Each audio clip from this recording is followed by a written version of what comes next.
So the other day we found out that about 450 people are going to lose their jobs from Selfridges. What does this spell for the high street? Well, we're going to discuss that today.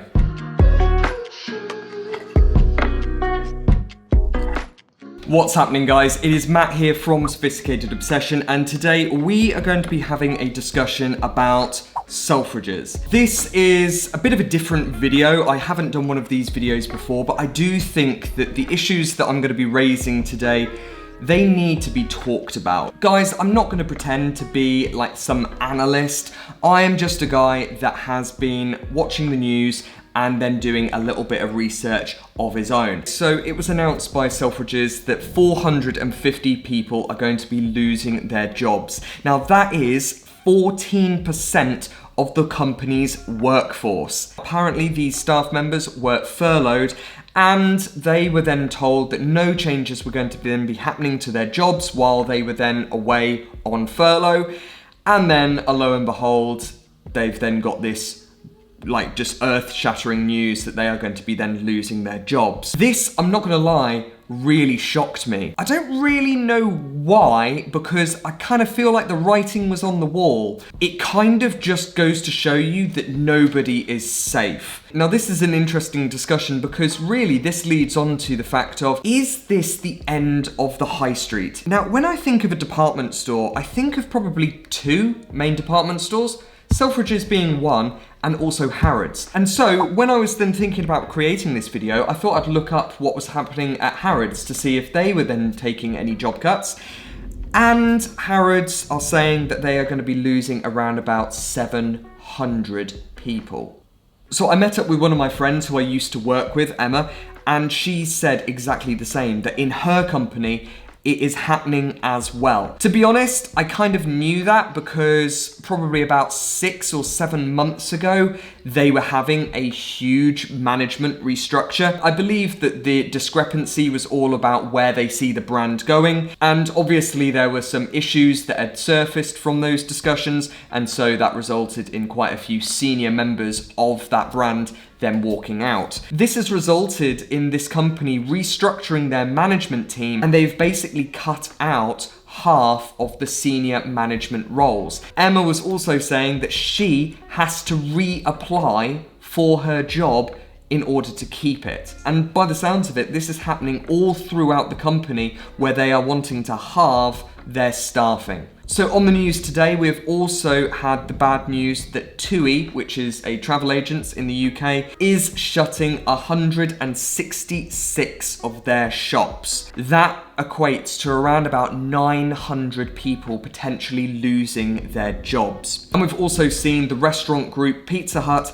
are also in talks with probably going under or possibly getting a bailout. Something like this probably was going to happen to even the biggest of department stores, because look at Debenhams. Now I'm not too sure if they had like a private investor or if it was a bailout, I'm not too sure, but they were on the brink and they were then saved. The problem is, looking at Debenhams, they haven't really changed much of their structure. They might have internally, but from a consumer's point of view, I can't see any different. I kind of anticipate that they're going to go under at some point in the future anyway. Now, if we want to then look back even further, we can then see that from 2011, Mary Portas, who is the high street guru, was actually drafted in by the government to then do a report on where they see the high street going and how they could potentially save it. The Portas review, if you are interested, I'll leave a link down below. It's pretty heavy, so yeah, if you want to have some like bedtime reading, that will definitely send you to sleep. But there were some interesting things that were brought up in that review, which I think that we should probably look at. This report kind of highlights the fact that we might be looking at this problem in the wrong way. It might be the fact that shopping in general has changed. Now, I think that with all of this going on, obviously there is a very strong correlation between the sacrifices that the high street are having to make at the moment and also the COVID issue. But I don't think COVID is responsible for these job losses. These job losses, they were going to happen at some point. It's just that because of COVID, it's kind of sped up the process. This process that I anticipate would have probably taken 1 or 2 years has sped up into 3 months. This COVID issue isn't over, let's be honest. They are gearing up for another spike. So I think that the projected target of them getting back to normal by Christmas, I don't think that's gonna happen. I think that we have got this situation for probably the best part of a year. Now, I've mentioned that shopping is different, but if you think about it, what type of shops are folding? Things like electrical shops, you don't really see them anymore. If I wanted to get something electrical, I would either go online or I would go to like an outlet store or to like a shopping center. Also, businesses like employment recruiters, they're kind of like a dying breed as well. Repair shops seems to be getting less. It's just cheaper to go and buy new. Like what I've then said with TUI, travel agents are folding. Why would you go in and buy a holiday when you then have got a whole plethora of choices online? Another thing, banks. Branches are closing left, right, and center because we are depending less and less on actually going into a bank. Who actually carries that much cash around? And also food chains. And I'm talking about the big corporate businesses such as Pizza Hut. These places do not have the same appeal or traction as what they used to have. The next question though is, you don't often see many high streets where it's just desolate and there are no shops. We are seeing a rise to fashion and retail. We're also seeing a rise to independent hospitality venues, so things like independent restaurants or bars or coffee houses. A lot of these places seem to be flourishing in this new environment. And finally, we've got a huge demand for leisure activities. I'm talking about cinemas or bowling or, I don't know, crazy golf. I was really scraping the barrel there.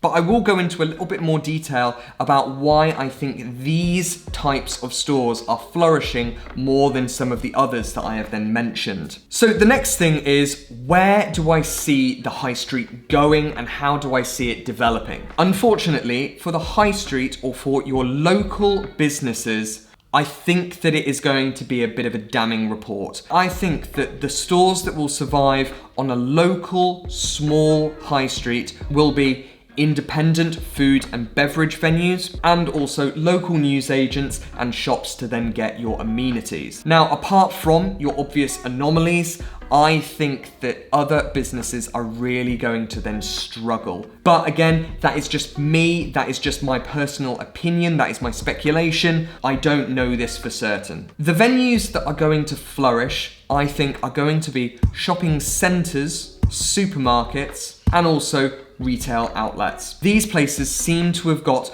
more popular as time has gone on. Now, I've got the benefit of living in 2 cities. I grew up in a place called Peterborough, which is a city down south, but I currently live in Liverpool. You can see a huge difference between these 2 cities. You could say that Liverpool has a larger population, but I still think that these are 2 very well established cities in their own right. But if we then look at the city centres side by side, you will see a polar opposite. In Liverpool, it is thriving with life. Just last year, Liverpool One, which is the main shopping centre in the centre of Liverpool, posted a 4.6% increase in footfall from the year previous. Now, obviously, I don't have this year's figures because, you know, COVID. On the opposite side of things, Peterborough seems to have then dropped off the map. When you just go into Peterborough, it just looks dead. I even saw on TikTok.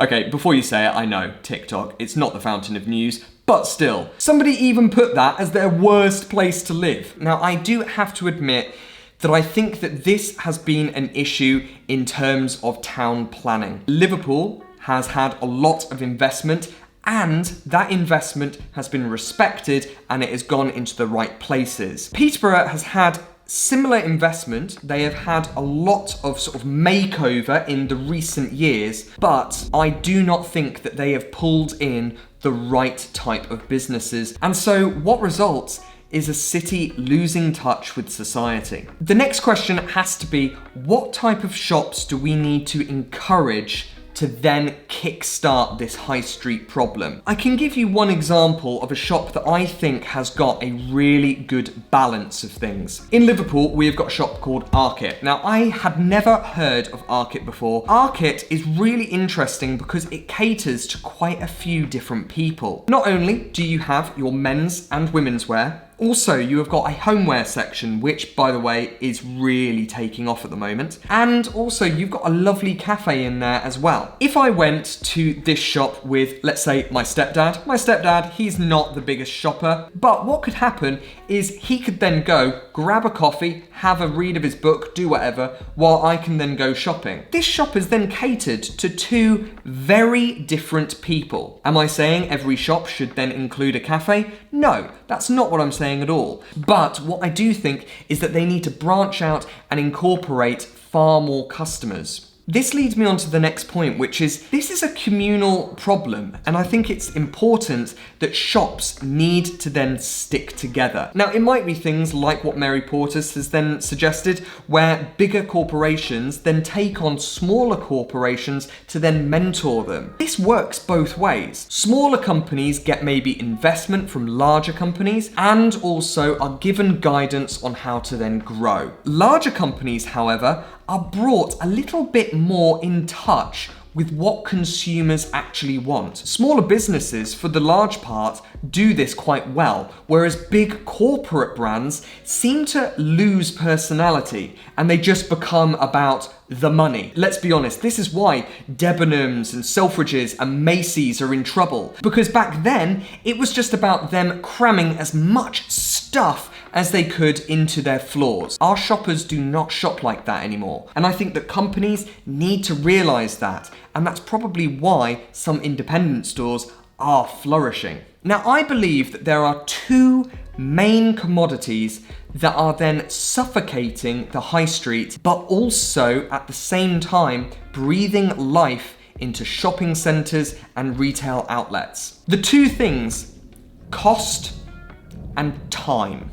I'll break it down for you. Say that you have a family and you need to then go and get something. So you jump into your car, you drive over to the high street, you pay for petrol, you then go get what it is that you need to then get, come back, and then drive back home. You've not only spent money on petrol, also on the cost of parking, which, let's be honest, that isn't going to be disappearing anytime soon, but also you have then wasted a valuable commodity of time. This might be leisure time that you might not be able to then get back. Let's flip it onto the other side of things and let's go to the retail parks. Yes, you will have to drive over there, and so that will cost you, but most retail parks do not pay for parking. At retail parks or shopping centres, they have got a huge amount of variety. Why would you go to a shopping centre on your own when you could then take your whole family with you? If you took your whole family to the high street,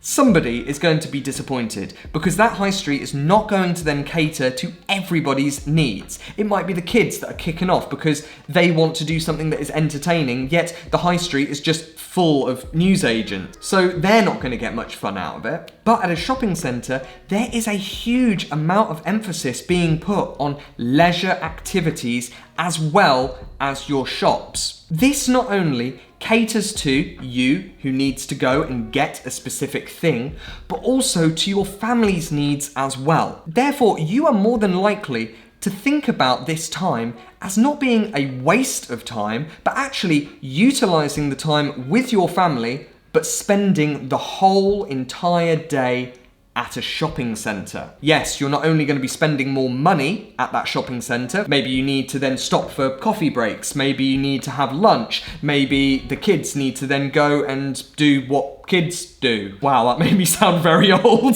But you see my point. There are a variety of different needs that are being catered for by a huge organisation like Liverpool One rather than your local high street. How do we fix this? Now that is the million-dollar question. I think that this is a move that is naturally going to happen no matter what. And I don't think it is as easy as saying stop shopping online. We've all got very different tastes now. We are all so used to, if you want something, you can then just go on to, I don't know, somewhere like Amazon and just buy it. Rishi Sunak, who is the Chancellor, has incentivized people to then shop in stores rather than online because he wants to then incorporate this online sales tax. Personally, I think that this is a bad idea. I do not think that that is going to incentivize people to then go and actually spend money in a physical store. Now, I've seen that in August, the government are going to subsidize 50% of people's bills to kickstart the hospitality industry. Why aren't they doing that for the high street then? The tax that you then pay on these items is 20%. The government's going to make up this in no time at all. The final thing, which I think is very important, is that people are buying into brands' beliefs. Brands before, like what I said about Macy's and Debenhams and Selfridges, it was all about stuff, how they can sell as much stuff as possible. Now, I think that there is more of an ethical view to shopping. People are now interested in campaigns like the plastic in the ocean, or they're very interested in how their clothes have been made. They're bashing fast fashion houses for their unethical sourcing of the goods, and also the fact that they're just going to be chucking those goods away. And it is these big brands that have suffered backlash, while then independent stores that seem to then have more of a view of the world seem to be doing quite well. That's not always the case though, because there are a couple of anomalies. Primark has been posting their best figures to date.